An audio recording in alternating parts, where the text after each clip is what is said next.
Alléluia. C'est bien parce que vous n'êtes pas en vacances. Amen. Vous savez, le mois de juillet et le mois de septembre, c'est le mois... Qui va en vacances encore? Qui va aller en vacances? Tu pars en vacances quand? Au mois d'août. Toi aussi au mois d'août. J'espère que ceux qui sont partis rentreront. Il y a des communautés au mois d'août, ils ferment, hein, parce que... voilà, mais moi, le Seigneur n'est pas en vacances. Comme la parole de Dieu, comme Paul disait, même si je suis lié des chaînes, la parole de Dieu n'est pas... Vous avez déjà lu ce verset là, non? Il dit, même si je suis en prison, la parole de Dieu n'est pas en prison. Alléluia. Non, quelqu'un n'a pas entendu. Alléluia. Nous bénissons le Seigneur pour vous et nous sommes contents. Amen. La Bible dit que là où 2 ou 3 sont unis, il est là. On est plus que 10 ce matin. On est nombreux pour le Seigneur. Avant de passer au témoignage, on va partager la parole très rapidement. C'est un culte de témoignage. Donc, tu prépares ton témoignage. Je vais donner un peu de temps pour qu'on parle du témoignage. On va voir comment bâtir une relation solide, même au milieu des problèmes. Alléluia. Comment on peut bâtir une relation solide, même au milieu des problèmes? On peut bâtir une relation. Alléluia. C'est que les gens ne comprennent pas le fonctionnement divin. Dieu a créé le monde lorsqu'il y avait le chaos, lorsqu'il y avait le tohu-bohu, lorsqu'il y avait tout un désordre, lorsque les choses étaient sens dessous, sens par-ci, par-là. C'est là où Dieu a créé le monde. Alléluia.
Alléluia.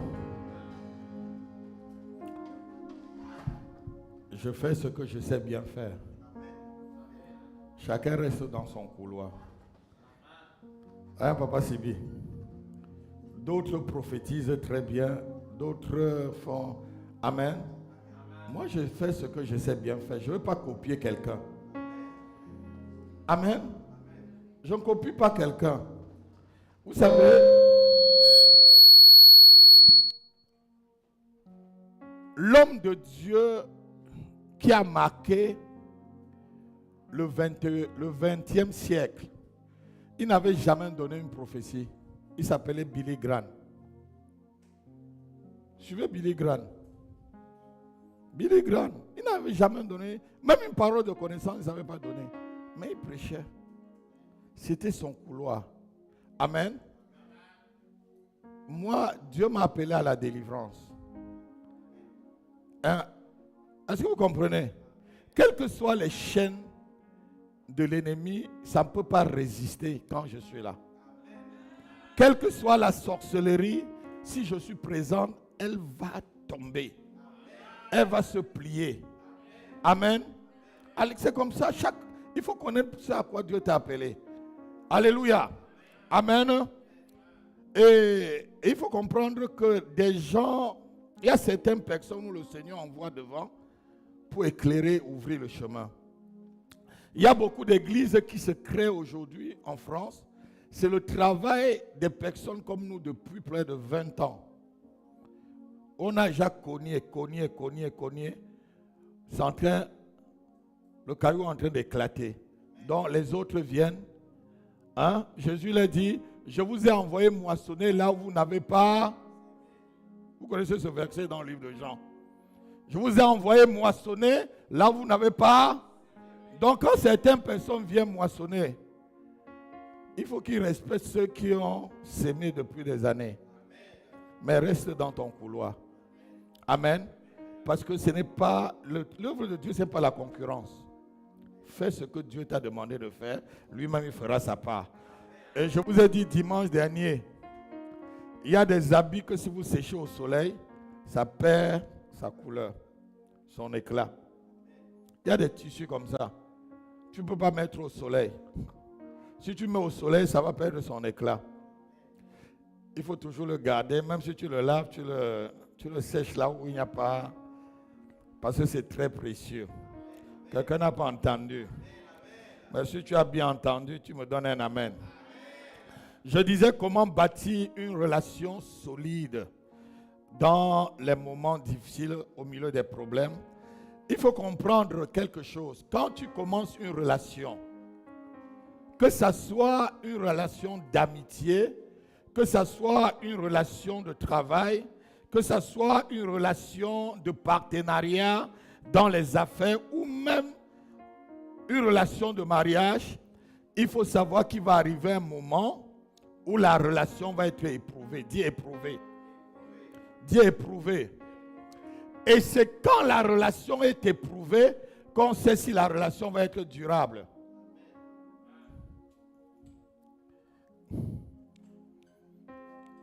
Assois-toi, Papa Sibi.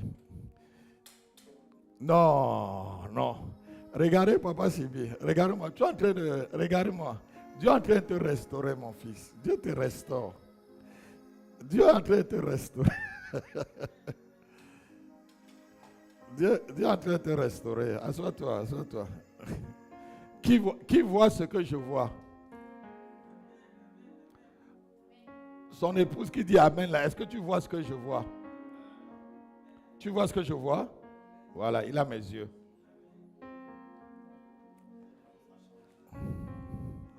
Hein? Voilà vraiment mon fils. Si j'ai un héritage à donner, je te donne. Il voit ce que son père voit. Bon, on continue. Je disais ceci. Il faut que la relation soit éprouvée. Si une relation n'est pas éprouvée, on ne va pas savoir si c'est durable. Même un mariage qui n'est pas éprouvé, même une relation des affaires, si ce n'est pas éprouvé, tu ne sauras pas si la relation est durable. Parce que c'est lorsque la relation est éprouvée qu'on connaît la fidélité des partenaires. Quelqu'un n'a pas compris? Hein? Oui, maman, tu es ancienne. Tu peux bien comprendre. Tu connais les hauts et les bas. Donc, quand je parle à ceux qui ont la barbe blanche comme moi, là, comprennent. Ou les cheveux blancs. Alléluia. Amen. Même notre relation avec Dieu, on arrive à un moment où cette relation est éprouvée. Si Dieu ne t'éprouve pas, il ne fait rien avec toi. Si Dieu ne t'éprouve pas, il ne va rien faire avec toi. Rien, je dis rien. Même si tu avais seulement pris comme le balayeur ou le porteur de sac d'un homme de Dieu, il va t'éprouver. Alléluia. Il éprouvera quoi? La relation est éprouvée par la fidélité. On va prendre le livre de Proverbes. Proverbes 20. Je vais aller vraiment très vite pour que vous me donnez vos témoignages. Parce que moi-même j'ai des témoignages. Hein. Proverbes chapitre 20, verset 6. Zadros takabarash. Levons-nous, on lit la parole. Beaucoup de gens proclament leur bonté. Oui. Mais un homme fidèle, qui le trouvera? Oh, Beaucoup de gens proclament qu'ils sont bons. Beaucoup de gens proclament qu'ils sont meilleurs. Beaucoup, lorsqu'on rencontre dans une relation, il va te dire qu'il est le meilleur. Mais un homme fidèle, qui va le retrouver? Ici, quand on parle d'homme fidèle, c'est homme avec H. Parce que la femme aussi se trouve dedans. Alléluia. Souvent, au début de la relation, souvent, c'est, comment on appelle ça? C'est le ndolo. Ndolo, ça veut dire l'amour en camerounais. Alléluia. Souvent, au début de la relation, chacun montre son bon côté. Ah oui.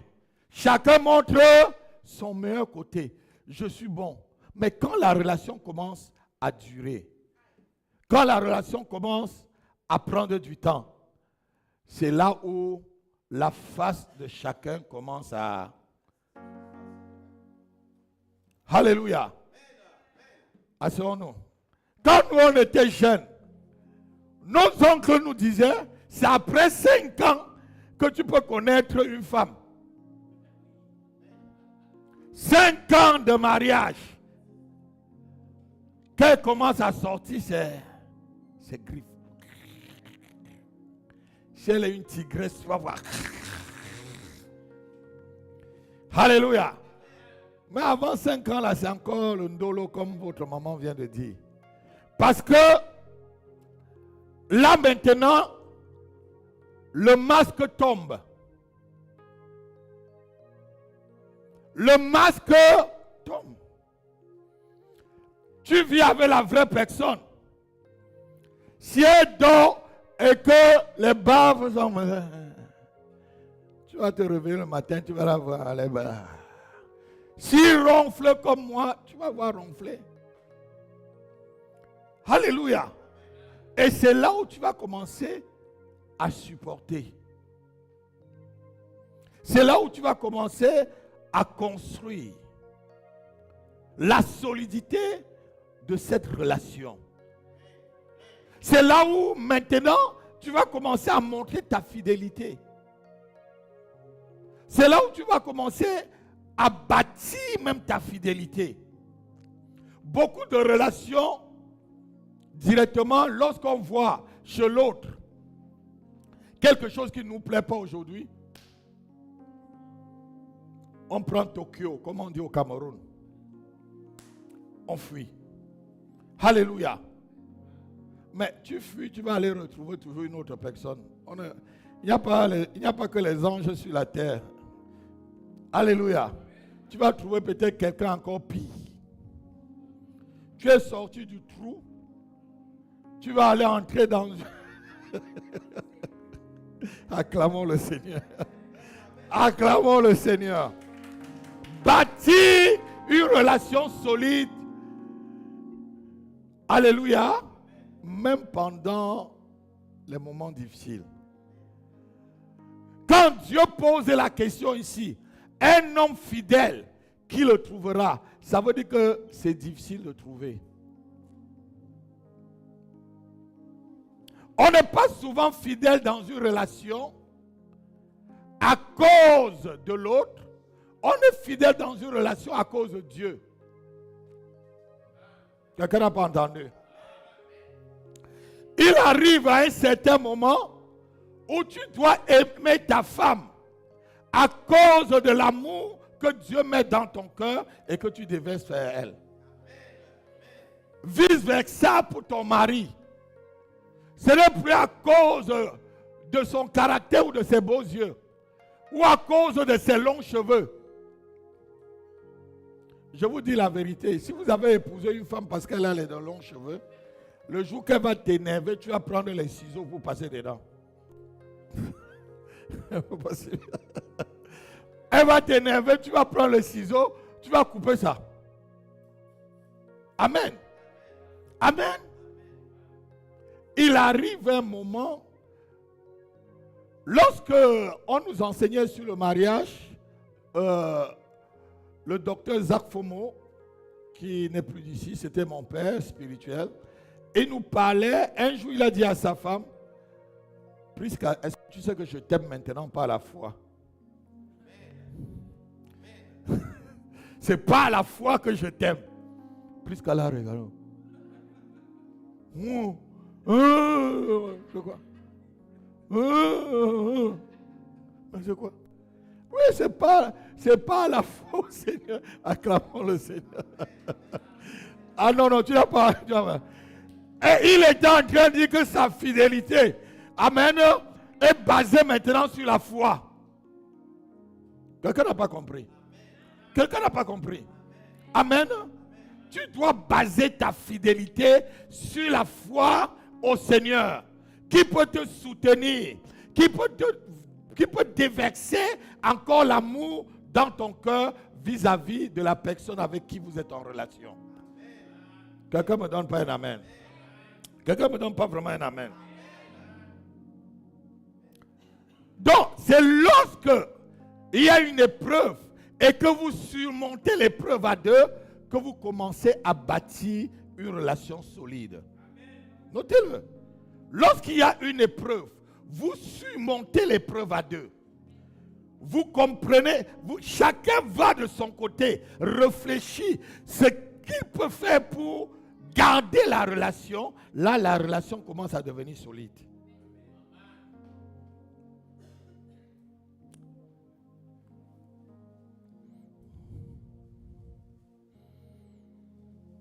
Et c'est quand une relation est mise à l'épreuve que tu connais si l'autre t'aime ou pas.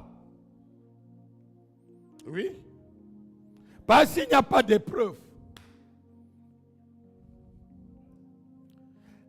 C'est quand l'autre est malade, tu le soutiens. C'est quand l'autre est au chômage, tu le soutiens. C'est quand l'autre a des problèmes, tu viens aussi le soutenir. Quand l'autre maintenant manifeste ses faiblesses, tu ne te bases plus sur ses faiblesses pour bâtir la relation, mais tu te bases sur ses forces. Parce que chacun de nous a des gros faiblesses. Et moi le premier. Mais si tu regardes que les faiblesses dans une relation, tu ne peux pas bâtir une relation solide. Parce qu'on ne bâtit pas sur ce qui est faible, on bâtit sur ce qui est solide. On bâtit avec le solide. On bâtit avec le caillou. On bâtit avec du fer. On bâtit avec du ciment. Donc, quelqu'un n'a pas dit amen. Mais moi, j'aurais parlé. J'aurais parlé. Même si vous me regardez avec des yeux comme ça, je parle. Ce message est préparé de plus. Alléluia. Si tu regardes ce qui est faible, qui peut bâtir une maison solide avec les faiblesses? Amen.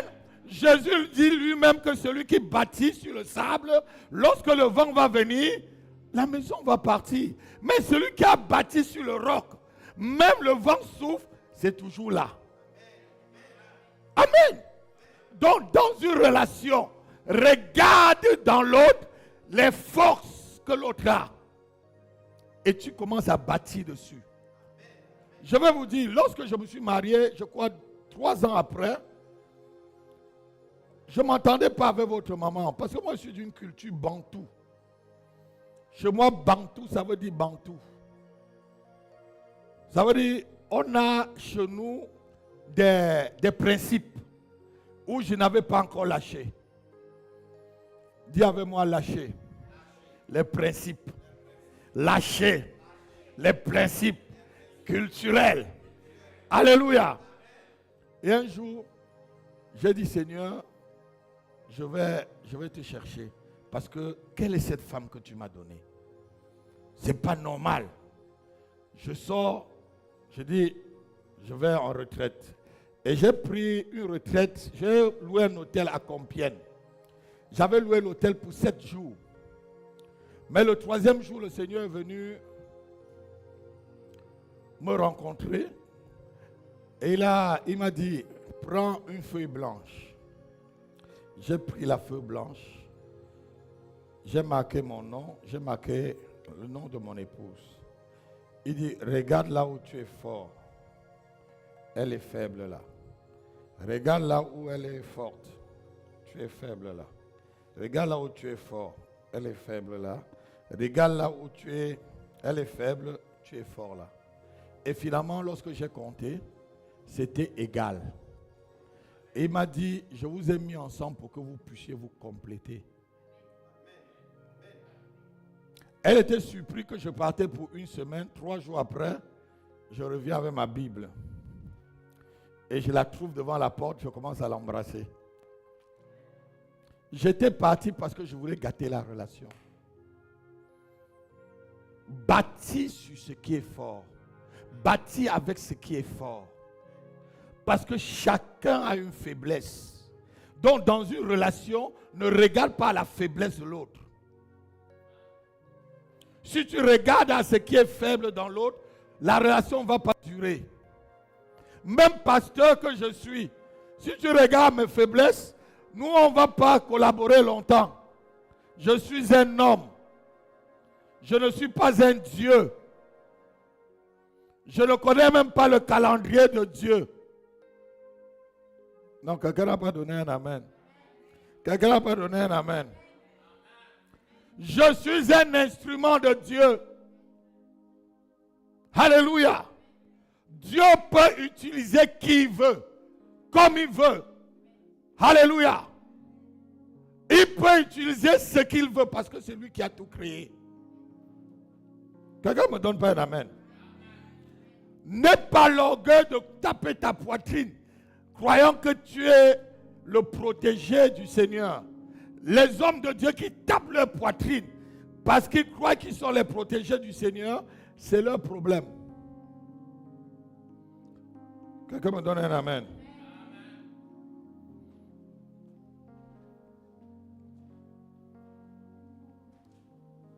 Cantique des cantiques. Chapitre 8, verset 7. La Bible dit ceci, même les grands eaux ne peuvent pas faire quoi?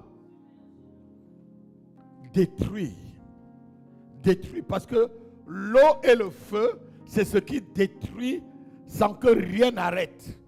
Quand l'eau est en train de détruire une ville, si l'eau décide que l'eau détruit Paris là, personne ne va arrêter.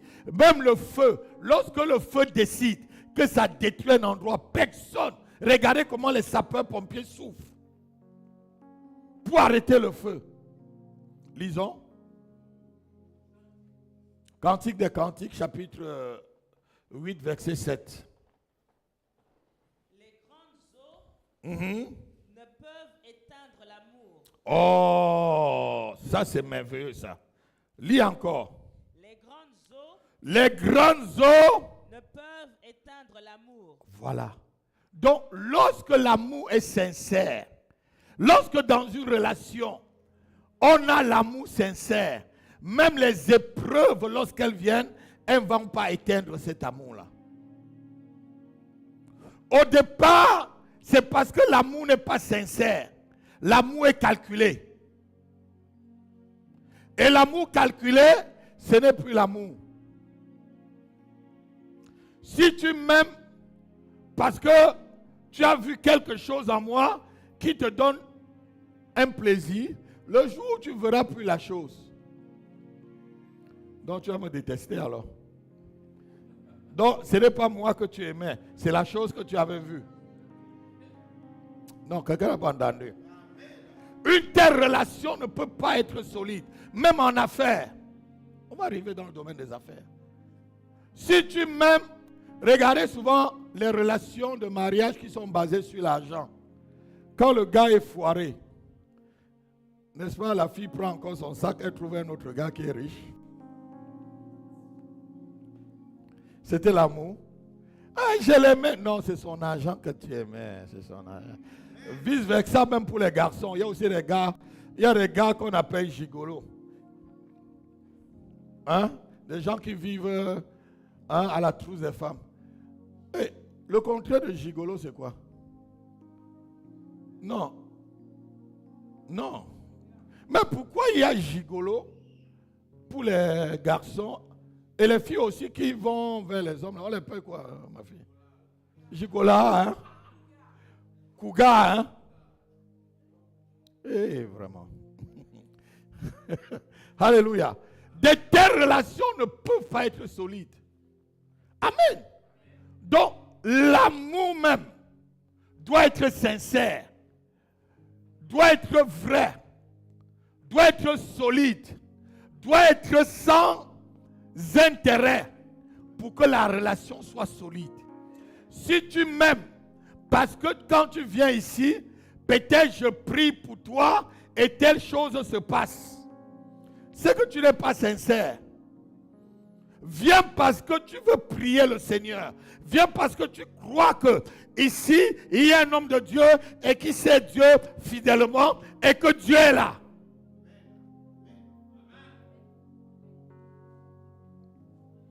Donc, si tu m'aimes parce que je prie, je chasse les démons, le jour où je vais voyager alors, tu n'es pas à l'église. Ou le jour où je vais mettre un autre pasteur ici, je suis un apôtre. Hein? Je vais parler au bureau avec mon fils, il est derrière la caméra. Là. Je suis un apôtre. Le jour où je vais mettre un autre pasteur ici, je vais aller ailleurs, comment ça encore. Donc tu vas me suivre là-bas. Asseyons-nous.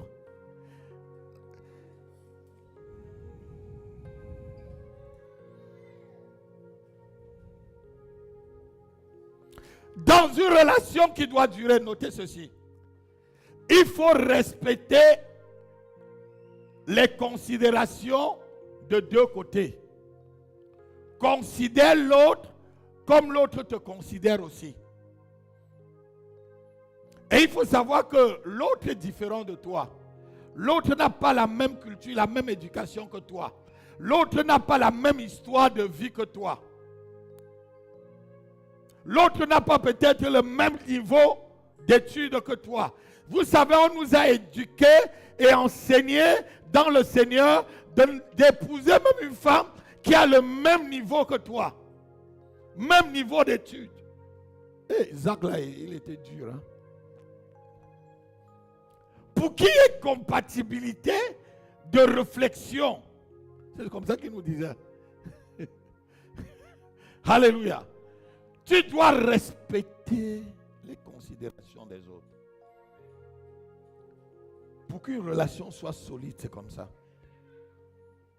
Vous savez, souvent, certaines personnes se jugent moins et jugent plus les autres. Les personnes, tu es indulgent envers toi, mais envers les autres, tu es sévère. Si tu es comme ça, la relation ne peut jamais marcher. Mets-toi à la place des autres. Mets-toi un peu à la place de celui avec qui tu es en train, ou on dit dealer, hein, je ne sais plus, vos mots là maintenant, là, hein, où vous fonctionnez ensemble. Mets-toi à la place de l'autre. Est-ce que si je fais ça à l'autre, la personne sera contente? Si la personne ne sera pas contente, je ne le fais pas. Est-ce que si Jésus était là, Jésus aurait fait ça ou Jésus n'aurait pas fait? Donc c'est tout comme ça. Lorsque tu es dans une relation, tu dois considérer en tant qu'enfant de Dieu. Quelqu'un me donne un amen.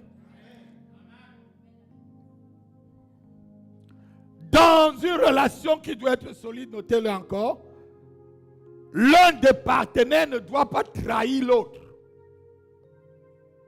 La trahison. Si tu veux que ta relation soit solide, ne trahis pas l'autre.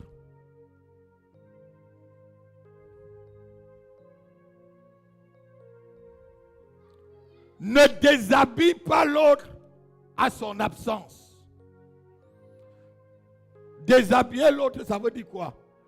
Tu es là, peut-être tu vas de l'autre côté, tu parles mal, ou c'est dans ta belle famille. Ah, tu sais, elle est comme ça, il est comme ça.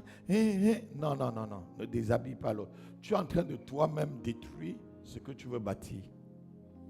Parce que la mort et la vie sont au pouvoir. Souvent, vos relations se gâtent parce que tout le temps, vous-même, vous confessez que ça va se gâter. Ah, si tu t'amuses, on arrête. Ah, ça va s'arrêter. Parce que c'est toi qui confesses. Ça sort de ta bouche. Les paroles que tu libères sont esprit et vie. Quand tu libères une parole, un démon prend.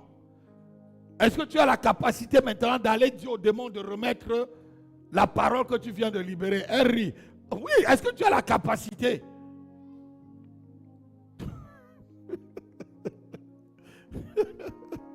Alléluia. Donc ne déshabille pas l'autre. Ne va pas casser, on dit casser le sucre sur le dos de l'autre. Si tu veux que ta relation soit solide avec quelqu'un, même dans l'amitié, dans le mariage, dans les affaires, il y a des gens qui trahissent les gens dans les affaires. Il y a des gens, tu l'amènes quelque part, comme ma fille, tu montres comme ce que tu as. Ça, c'est une trahison. Tu l'amènes quelque part, tu présentes, la personne passe derrière toi pour venir casser et te prendre le marché. Ça, c'est une trahison. Et les Africains sont forts dans ça. Pardonnez-moi les Africains. Il y a les Africains ici. Il y a les Africains dans la salle. Pardonnez.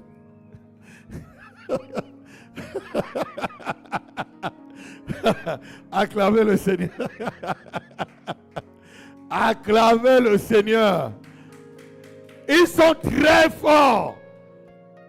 Ah! Un Africain, tu vas lui présenter quelqu'un dans les affaires. Tu vas voir, il va passer par derrière pour pouvoir aller. On va négocier maintenant entre nous. C'est mauvais. Une relation comme ça ne peut pas mettre long. Et tu crois que tu ne gagnes rien du tout. Tu perds. Tu perds. Parce que quoi? Regardez-moi. Ton portefeuille, donc ça veut dire les gens que tu as dans ton agenda et à qui tu es fidèle et qui sont fidèles à toi, c'est une richesse. C'est une richesse. Mais les gens ne comprennent pas ça. Les bonnes relations sont une richesse. Trouver un homme ou une femme fidèle, c'est rare. Et si Dieu t'en donne une ou un, garde bien. Non, ton amen n'est pas vrai. Si Dieu t'en donne un homme fidèle, une femme fidèle, garde-la bien, garde-le bien, garde-la bien, garde-le bien. Parce que c'est une denrée rare aujourd'hui. Alléluia. Je le dis encore, c'est une denrée rare. Les hommes fidèles sont rares. Les femmes fidèles sont rares. Et si tu en trouves une ou un, garde-la précieusement. Garde-le précieusement. Garde comme un lion. Garde un os.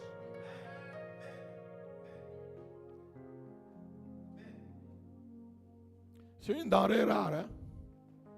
Même au milieu des chrétiens, la fidélité a sauté par la fenêtre. Comme on dit souvent, l'amour entre par la porte et après sort par là. Hein? Vous connaissez ça, non? Boum, par la fenêtre. Alléluia. Donc pour bâtir une relation solide, apprends à respecter l'autre.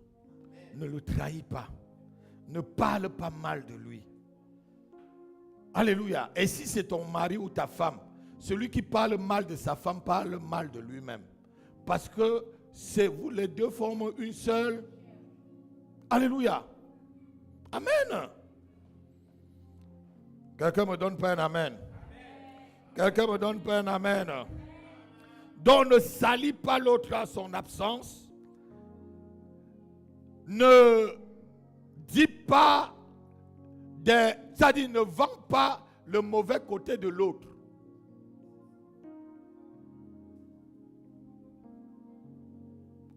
Le linge sale se lave où? Non, pour certains c'est dehors. Et surtout quand la femme se fâche, le secret est dehors. Je parle vraiment. Quand tu es une femme, quand tu te fâches, réfléchis à ce qui sort de ta bouche. Alléluia. Réfléchis. Pas, tu peux dire souvent des choses. Toi-même. C'est ma bouche qui est partie. Oh. C'est sorti comme c'est sorti. Mais c'est sorti comme c'est sorti. Ça a déjà tout gâté. Alléluia. Amen. Vous savez, même quand l'idiot se tait, on le prend pour un sage. C'est ce que la Bible dit. Même quand un idiot se tait, on va croire qu'il est sage. Donc il y a des situations où on ne dit rien. Ne parle pas, reste tranquille. Le chien aboie. Si quelqu'un a des oreilles pour entendre, qu'il entend. Le chien aboie. Alléluia. Et notez ceci. Lorsque quelqu'un vous trahit dans une relation une fois, ne lui donnez pas une deuxième fois.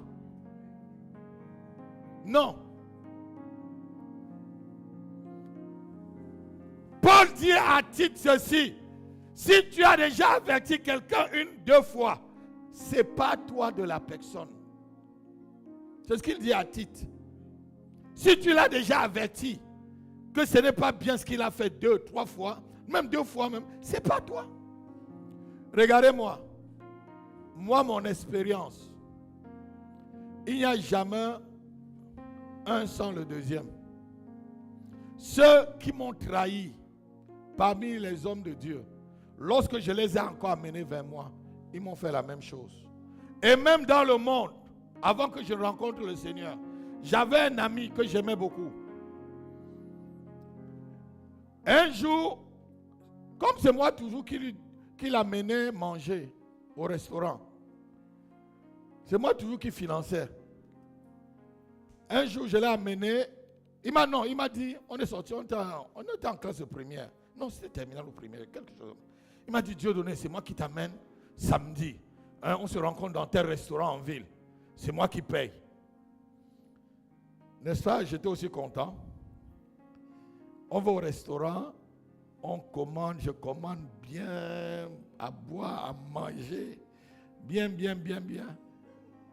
Et il mange, il boit, il se sert un peu dans son verre. Il boit encore, il laisse un tout petit. Il dit, je vais aux toilettes. Jusqu'aujourd'hui, je l'ai retrouvé aux toilettes au Gabon.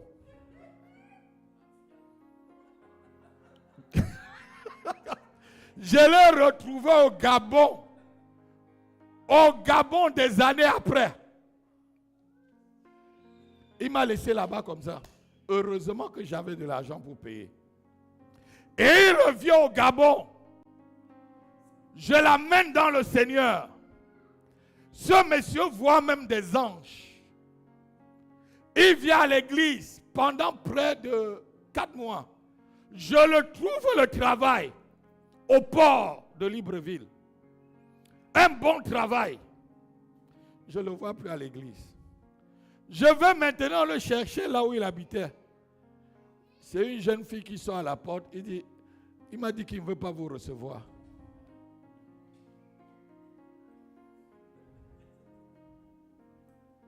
Je lui ai donné une deuxième chance.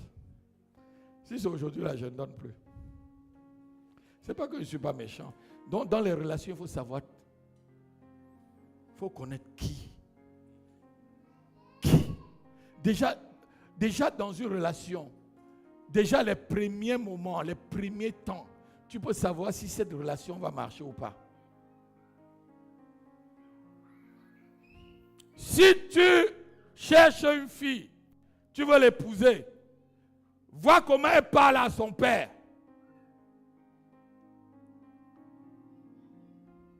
Si elle parle mal à son père, elle va te donner le piment parce que tu n'es pas son père. Elle va même te gifler. Ah. Tu ris quoi, ma fille? Je dis la vérité. Ah, heureusement qu'elle est sincère. Acclamons le Seigneur pour elle. Elle est sincère. Regarde! Et si tu veux épouser une fille ou un homme aussi, regarde comment il traite sa mère. S'il traite mal sa mère, il va mal te traiter. Il ne traite pas déjà bien les femmes. Tu crois que c'est toi qui vas bien traiter? Commence à tchoukal, comme on dit chez moi. Tchoukal, dis avec moi, tchoukal. Tchoukal, ça veut dire marche arrière. Alléluia. Alléluia. Tu veux épouser une fille, regarde comment elle traite son père. Ça veut dire qu'elle sait traiter les hommes. Tu veux épouser un homme, regarde comment le gars aime sa mère. Ça veut dire qu'il connaît comment aimer une femme. Parce que toi, tu es une femme. C'est là où tu sauras où tu peux bâtir une relation solide avec celle-ci ou avec celui-là. Quelqu'un ne me donne pas l'amen. Quelqu'un ne me donne pas l'amen. Si elle traite mal sa mère, tu n'es pas sa mère. Il va te taper. Il va te boxer. Parce que tu n'es pas sa mère. S'il traite mal, si lui là, il traite mal sa mère, tu crois que tu es qui? Il va te respecter. Ça veut dire que c'est comme ça qu'il est gens envers les femmes. C'est comme ça qu'il est. Frein. Tchoukal, mon fils. Tchoukal. Alléluia. Donc, pour bâtir une relation solide, il faut aussi que toi-même tu réfléchisses. Écoute les conseils. Si tu veux faire affaire avec telle personne, te dire, ah, celui-là c'est un escroc. Si tu veux faire affaire avec celui-là, ah non, il est bien. De toute façon même, vous savez, le péché de certaines personnes saute directement à l'œil nu. On va le lire. 1 Timothée chapitre 5. À partir du verset 20. Écoutez un peu ce que Paul dit. À partir du verset 24. Verset 24. Lisons 24 et 25. Lisons rapidement. 1 Timothée chapitre 5, verset 24 à 25. Le péché de certains hommes sont manifestes. Quand on dit homme ici, c'est homme et femme. Hein? Le péché de certains hommes sont comment? Manifestes. Oui. Même avant qu'on les juge. Même avant que tu les juges. Tandis que chez d'autres, ils ne se découvrent que dans la suite. Ils ne se découvrent qu'avec le temps. Avec le...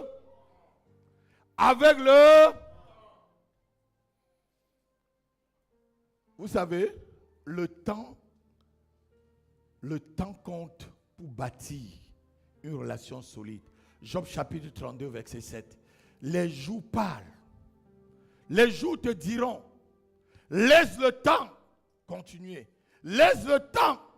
Laisse que la relation continue. Regarde. Continue. Job chapitre 32, verset 7. Il dit les jours de même. Ah non. Vas-y. Job chapitre 32, verset 7. Je disais en moi-même. Oui. Les jours parleront. Les jours vont parler. Laissez les jours parler dans une relation. Ne soyez pas aussi trop pressés. Laissez que le temps parle. Laissez que les mois parlent. Laissez que les années parlent. Alléluia. Parce que quoi? Les années vont manifester, les jours vont manifester la vérité. Et comme la vérité est têtue, la vérité prend souvent les escaliers. C'est le mensonge qui prend l'ascenseur. On va mentir sur toi, hein, pasteur. Je dis, mon fils, ça va aller doucement, doucement. Mais la vérité va aller doucement. Le jour où on va comprendre que ce qu'on disait là, ce n'est pas vrai. Parce que quoi? Le mensonge va très rapidement. Si je prends la caméra, là, je lâche un mensonge là, vous allez voir 4 millions de personnes vont voir. Si je dis devant cette caméra là, que le Seigneur Jésus m'a apparu hier soir, il m'a dit ceci, amenez les bougies ici, faites ceci, et je m'habille en rouge et en noir, en vous racontant ce que le rouge dit, le noir dit. Vous allez voir, de toute façon même, on va me donner, vous allez voir quelqu'un qui va me céder son local. Et c'est après qu'il va comprendre que c'était un mensonge. Mais si tu lui dis, donne-moi le local, pour qu'on loue le Seigneur simplement. Amen. Amen. Les jours parleront. Les jours parlent dans une relation. Donne-moi un amen. Les jours parlent dans une relation. Laisse que les jours solidifient ta relation. Asseyons-nous un instant. Vous savez,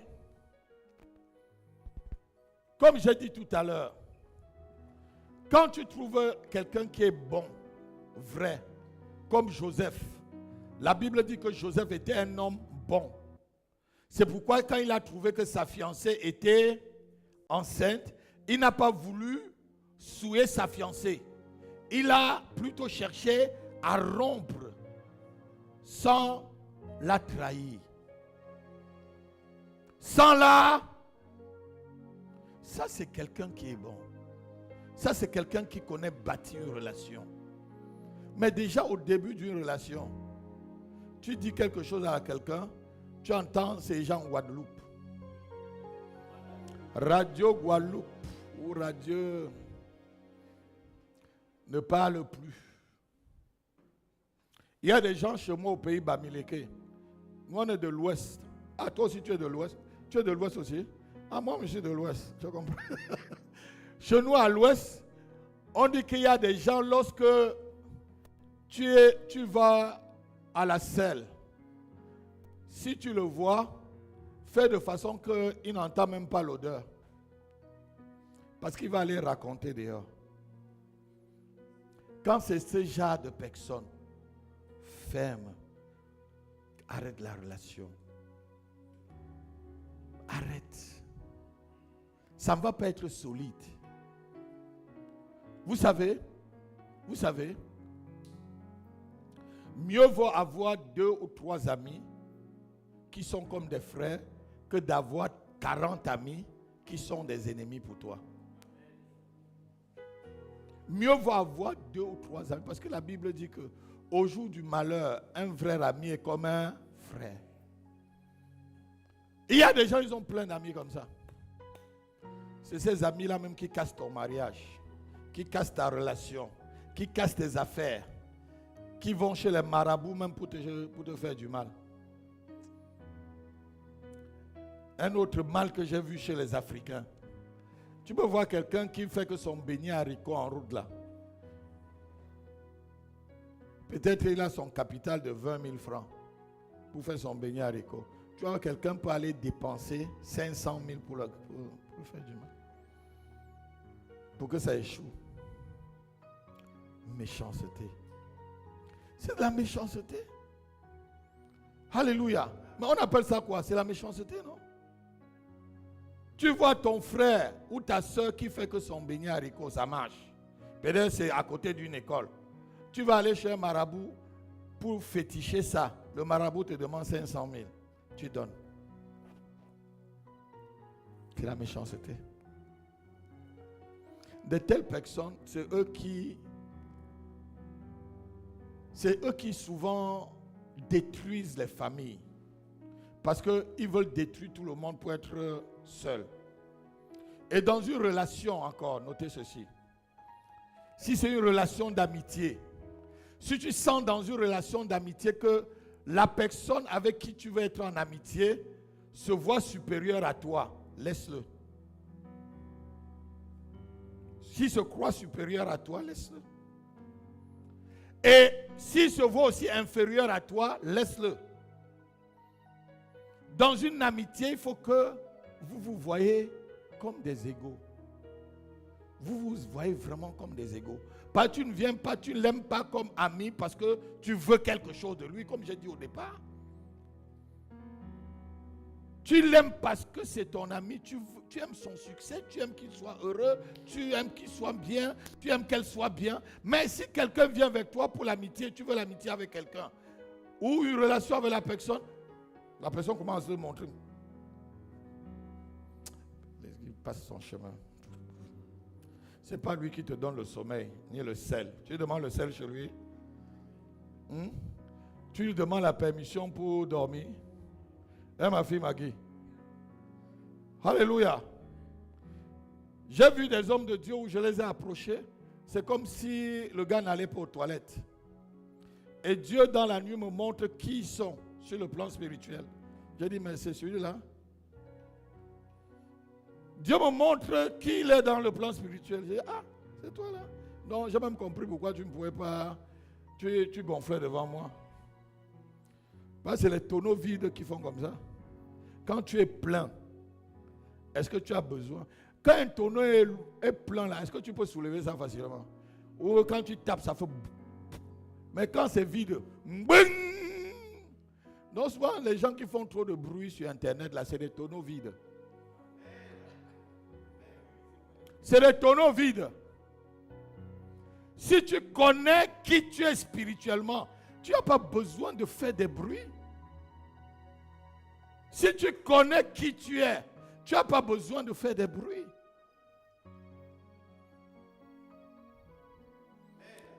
Regardez. Si on remplit maintenant ça, tu vas faire ça parce que c'est plein. Hein? Même l'argent, si quelqu'un vient te montrer qu'il a beaucoup d'argent, c'est un pauvre. C'est un pauvre. La Bible dit, tel fait le pauvre, mais il est, et tel fait le riche, mais il est. Et même les vrais sous même, on n'entend pas les bruits. C'est les jetons là qu'on entend les bruits. Est-ce que les billets, on entend les bruits? On entend les bruits des billets. Voilà. Quand quelqu'un vient devant toi, s'il se montre très haut, lâche-le. N'aie aucune relation avec la personne. Si la personne te montre aussi très bas, lâche-le. Il faut que dans une relation, vous vous voyez à égal. Vous vous voyez à égal. C'est comme ça que tu peux marcher avec la personne. C'est comme ça que la relation peut être solide. Tu es capable de dire les choses à la personne aussi est capable de te dire les choses. Les vrais amis se disent des choses, même si ça doit faire mal. Alléluia. La Bible dit que lorsque quelqu'un t'aime, il te dit les choses en face. Quand il t'aime, il te dit les choses en face. La douleur d'un ami ou les reproches d'un ami montrent sa fidélité, nous dit le livre de Proverbes. Les reproches d'un ami montrent sa fidélité. Si tu as un ami ou dans une relation, la personne ne peut pas te dire la vérité, c'est un hypocrite. Et les hypocrites sont des sorciers. Jésus-Christ a maudit les hypocrites. Come on. Come on.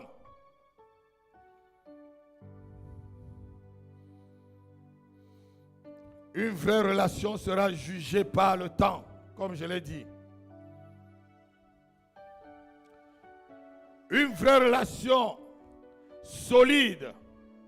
Dans une vraie relation solide, notez-le, on ne regarde pas ce que l'autre nous apporte, mais on regarde ce qu'on peut apporter à l'autre. 1 Thessaloniciens chapitre 4, versets 9 à 11.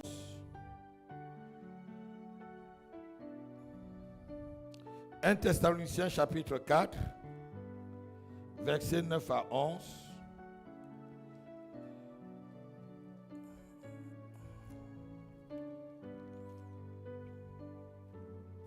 Allons-y rapidement, on va terminer et passer rapidement à quelques témoignages.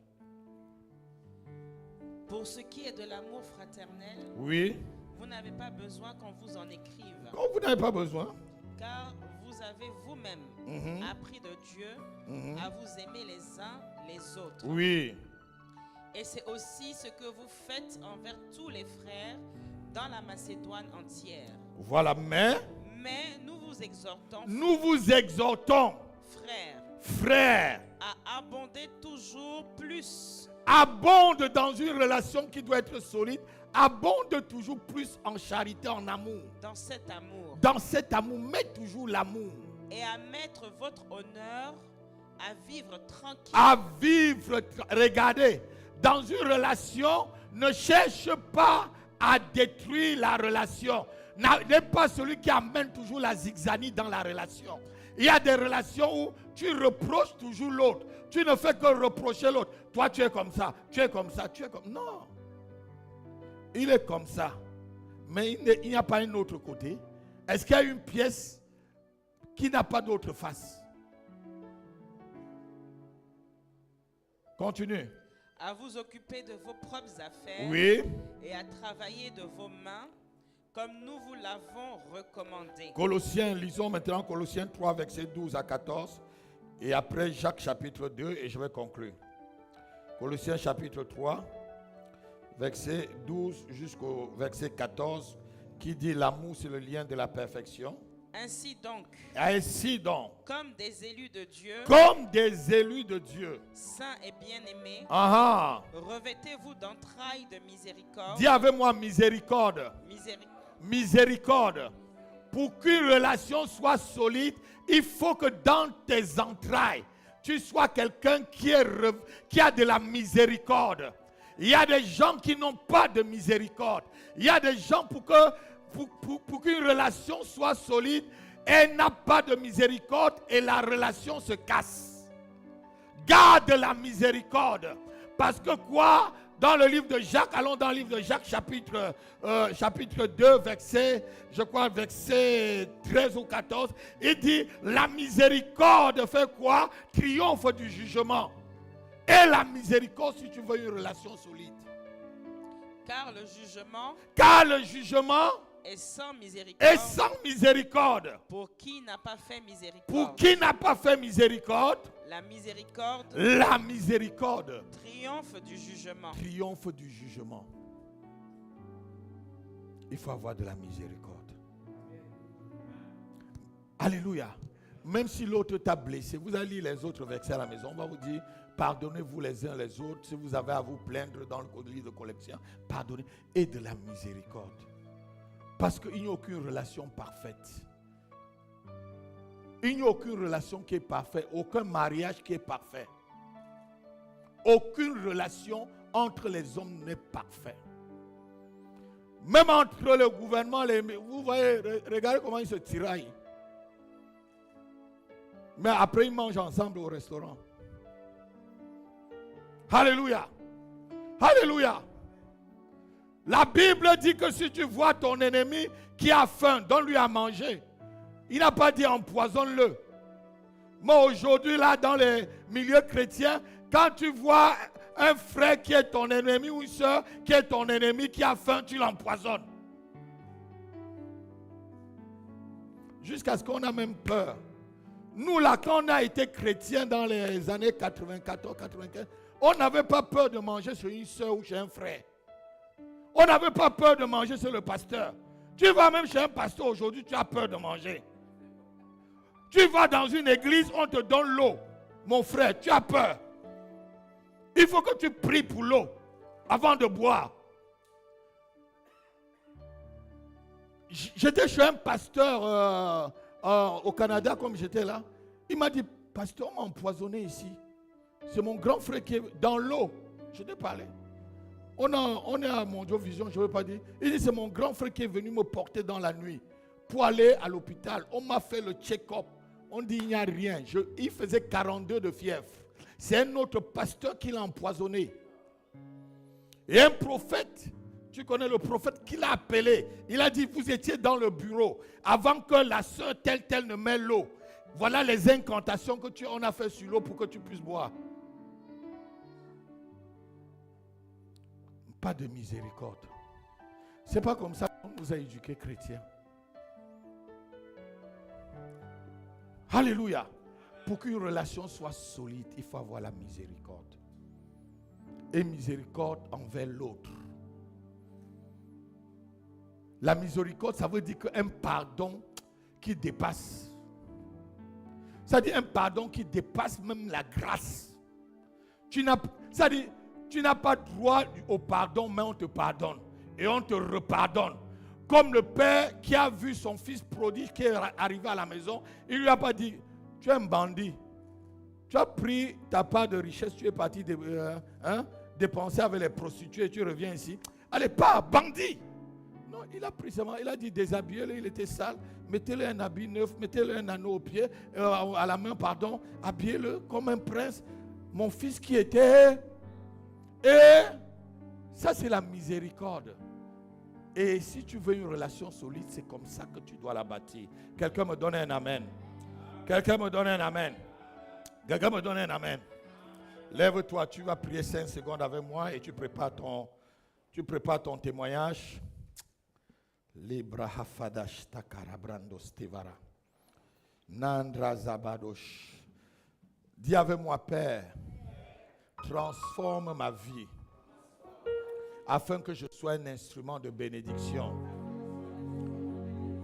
pour bâtir des relations solides.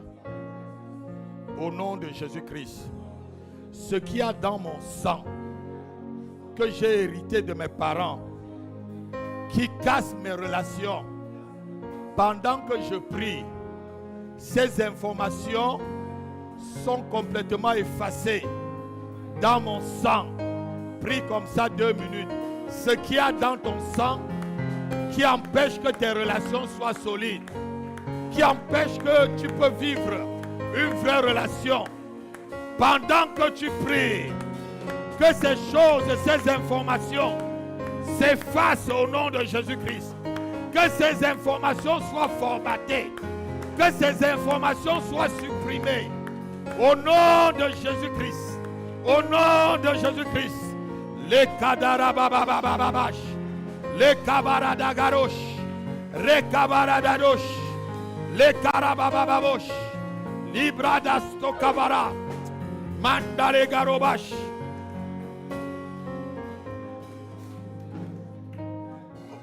Vous savez, certaines personnes, ce n'est pas leur faute. C'est le background familial qui détruit les relations. Il y a des relations où il y a des personnes il y a des hôtels dans leur famille qui disent qu'ils ne peuvent jamais vivre une bonne relation. C'est comme ça que c'est bâti.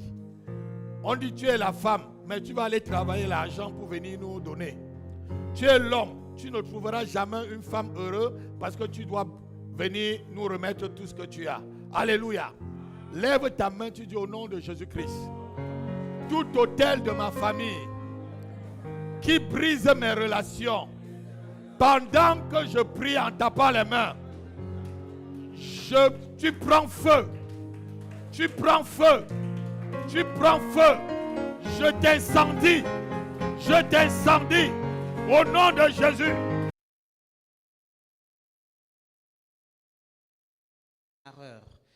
Donc on est allé acheter à nouveau un démarreur. Il a démonté, il a mis la voiture. On a réussi à démarrer. On est parti. 2 jours après, la voiture ne démarre plus. On le rappelle. Alors, comme pour ceux qui me connaissent, j'aime bien comprendre les choses. Donc, j'ai commencé à poser beaucoup de questions. Et le monsieur s'est impatienté. Donc, il s'est énervé. Il ne voulait plus parler avec moi. Donc, la diaconesse Latifa a pris le relais pour essayer de comprendre pourquoi la voiture, quelle était la panne sur la voiture. Donc, il a dit non, c'est la batterie. Donc, Latifa, elle a acheté une nouvelle batterie pour pouvoir mettre sur la voiture. On met la nouvelle batterie. Et un samedi, on partait faire une course. On est parti très tôt de la maison pour faire les courses avant de venir à l'église pour l'évangélisation. Donc, on va faire la course, on garde la voiture, on revient pour prendre la voiture ne démarre plus. Et comme c'est une automatique, on ne peut pas la pousser. Donc, du coup, on est embêté, on ne savait pas. Or, au tout début, avant tout ça, je voulais garer ma voiture et en me garant, j'ai cogné le poteau, donc j'ai cassé mon phare arrière gauche. Et le monsieur qui m'a vendu la voiture étant un mécanicien, je l'avais appelé et je lui ai dit, bon, j'ai acheté le nouveau phare arrière gauche, donc je vais passer te voir pour faire le changement du phare arrière gauche. Et donc, il m'a dit, il n'y a pas de souci. Et je crois que ce jour-là, j'avais amené Élie Gabriel faire une activité. Et je lui ai dit, quand je finis l'activité avec mon neveu, je passe au garage. J'appelle le monsieur, ça ne répond plus. Je l'appelle, je lui envoie des messages, et je l'appelle et je lui envoie des messages. Il n'y a plus rien. Il n'y a plus de réseau, il n'y a plus de contact. La diaconesse Latifa a fait pareil. Elle appelle le monsieur pour qu'on puisse aller lui déposer la voiture pour faire la réparation. Il n'y a plus rien. Donc, on vient voir le mécanicien qui est ici. Il change mon phare arrière gauche. Il le range, mais quand je démarre, quand j'appuie sur la pédale de frein, je vois que mon feu de brouillard arrière gauche s'allume. Donc, je me suis dit, bon, il y a un problème. Je l'ai appelé, je lui ai expliqué. Et il m'a dit, non, c'est pas bien grave. Quand tu peux, tu viens. Je vais refixer les choses, ça va marcher. J'ai continué à rouler comme ça. J'avais signalé ça à papa Guillaume. J'ai continué comme ça. Et à un moment donné, quand j'appuie sur la pédale de frein, le lave-vitre derrière, il s'actionne. Le feu de brouillard arrière s'actionne. Enfin, tout s'actionnait dans la voiture d'une manière bizarre. Donc, je suis revenu le voir. Il m'a dit qu'il faut changer le faisceau. On a changé le faisceau. On a remis le feu de brouillard, on a remis le phare. Après encore, j'ai eu le problème avec le démarreur et la batterie. Donc, ce fameux samedi-là, quand on est tombé en panne, 2 jours avant, j'avais appelé une personne et puis je lui ai demandé pardon. Dieu m'avait dit d'appeler cette personne-là pour lui demander pardon. Je lui ai dit, mais moi, je n'ai rien fait. Dieu m'a dit que ce n'est pas une histoire d'avoir fait ou pas. Tu appelles et tu demandes pardon. Donc, j'ai pris mon téléphone et j'ai appelé. J'ai appelé la personne et je l'ai remercié déjà pour ce que la personne avait fait dans ma vie, ce qu'elle avait apporté dans ma vie.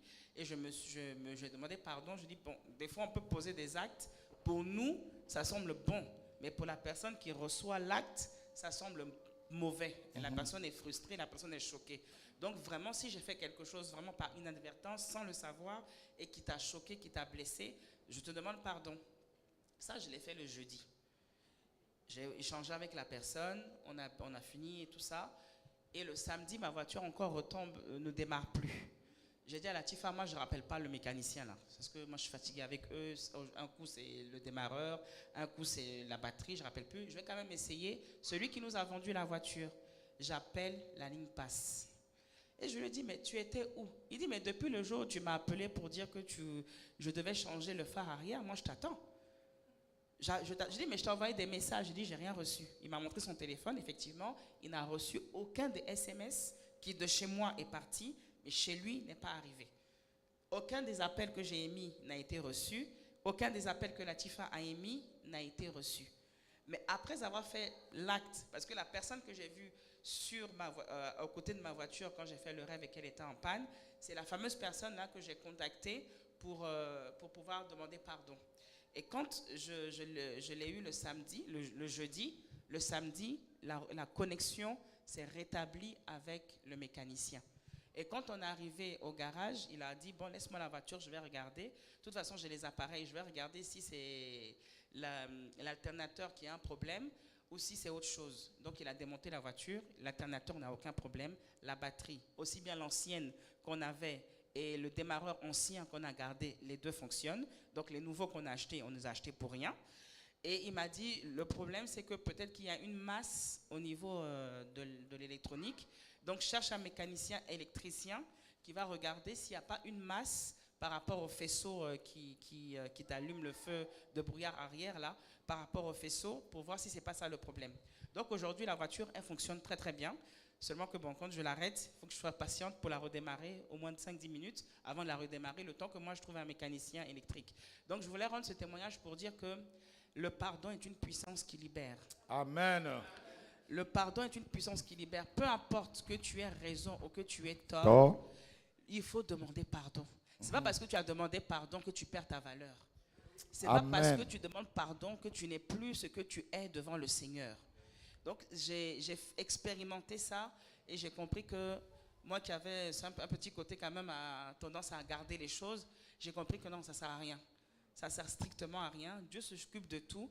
Et dans ce détail-là, j'ai quand même dépensé avec Latifa une certaine somme qu'on aurait pu utiliser pour passer des bonnes vacances et tout. Mais Dieu voulait m'enseigner quelque chose. Et j'ai compris l'enseignement. Donc, que nos cœurs soient prêts prompts à pardonner. Et pas seulement à pardonner, parce que j'ai écouté l'enseignement du pasteur il n'y a pas très longtemps. Il ne faut pas juste, il faut pas cafarder. Il faut nassa le péché, c'est-à-dire il faut ôter le péché. Il ne faut pas juste le couvrir et puis de temps en temps là tu te rappelles que tel a fait ceci, tel a fait cela et puis tu rumines la chose. Quand tu pardonnes jusqu'à oublier, jusqu'à effacer de ta mémoire totalement et tu continues ta marche avec le Seigneur. Seulement il faut être prudent. Quand tu sais que la personne elle est un escroc, ben, tu ne vas pas refaire des affaires avec la personne. Tu vas continuer à fonctionner avec elle. Peut-être avec elle, tu vas parler de la nourriture, mais tu ne parleras plus des finances avec la personne. Donc voilà, c'est mon témoignage que je voulais rendre pour la gloire de Dieu. Acclamons le Seigneur. Alléluia. Son témoignage est très spirituel.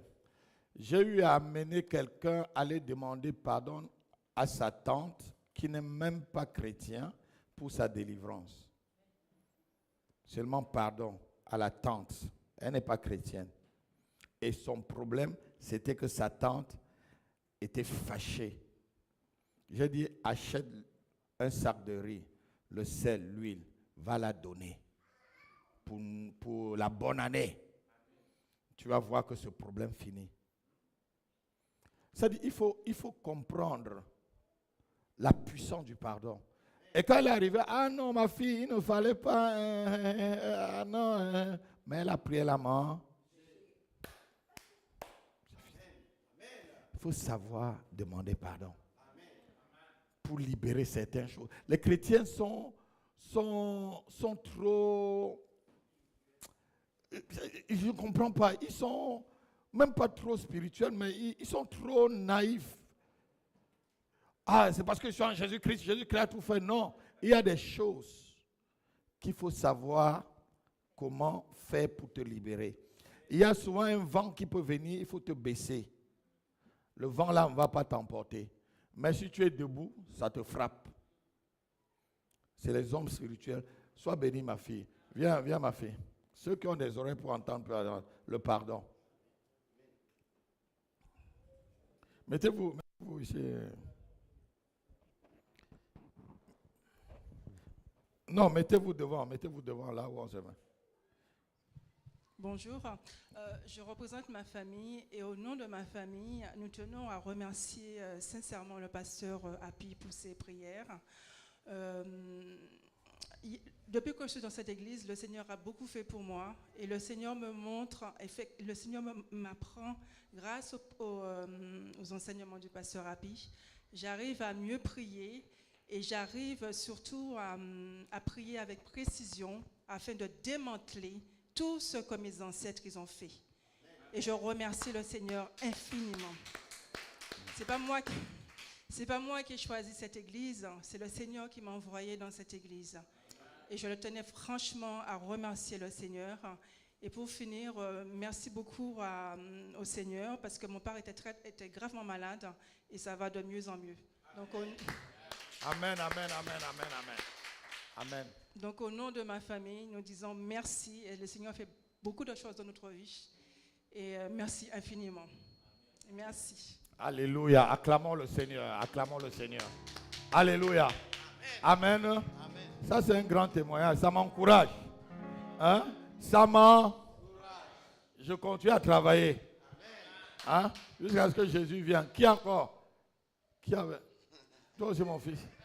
Vas-y, frère Guillaume. On va finir sur toi. Et on va aller au témoignage. Come on. Alléluia. Guillaume, la famille est en route. Amen. Tu comprends ce que je suis en train de dire? Amen. Car entre deux, ils sont en route. Amen. Amen. Ce qu'on a dit au bureau là, ça va. Amen.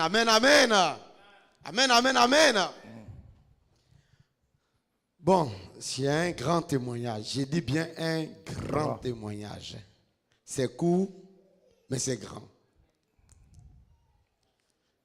Ça s'est passé le lundi dernier. Ça ne vaut même pas encore une semaine.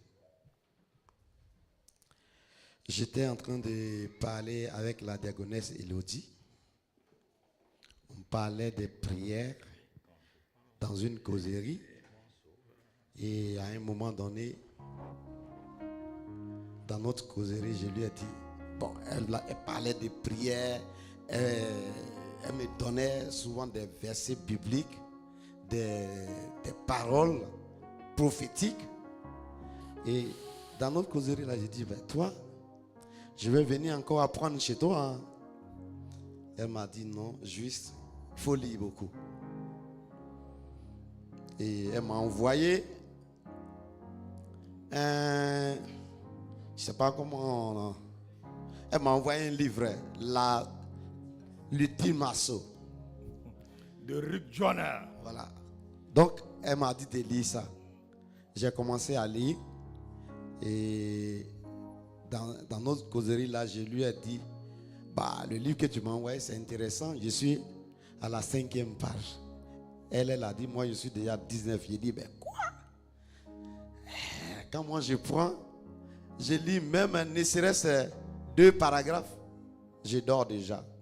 Et c'est comme ça. Même avec la Bible, quand je prends la Bible, je vais lire un seul paragraphe suffit, je dors déjà. Et c'est devenu pour moi maintenant un truc. Quand je quitte au travail, que je n'ai pas sommeil, pour vite dormir, je prends la Bible. 1 minute, il suffit, je dors. Et quand je lui ai dit ça, elle a dit, bon, si c'est comme ça, voilà, tu télécharges la Bible audio. Et tu ouvres la Bible, et quand ça passe, toi, tu ne fais que regarder sur ton portable. Tu lis, c'est comme si quelqu'un lit, il lit à côté de toi. Et même si tu dors, tu laisses la Bible continuer. Quand le Seigneur voudra te montrer un verset, il va te réveiller à tous les coups. Tu vas écouter la partie. Et c'est comme ça. Donc, c'est lundi soir, quand j'ai fini la prière, avant de dormir, j'ai mis la Bible. J'ai commencé à écouter. À ce jour-là, je suis resté au moins 30 minutes en train d'écouter. Et le sommeil m'a pris. Entre 1h et 2h du matin, je dis bien, la Bible, ce n'est pas une prière, mais c'est la Bible qui passe. Mais dans mon sommeil, comme je rêvais, et j'entendais une prière, libère-le, libère-le. Mais celui qui prie, je ne vois pas la personne. Mais j'entends, libère-le, libère-le, libère-le, libère-le.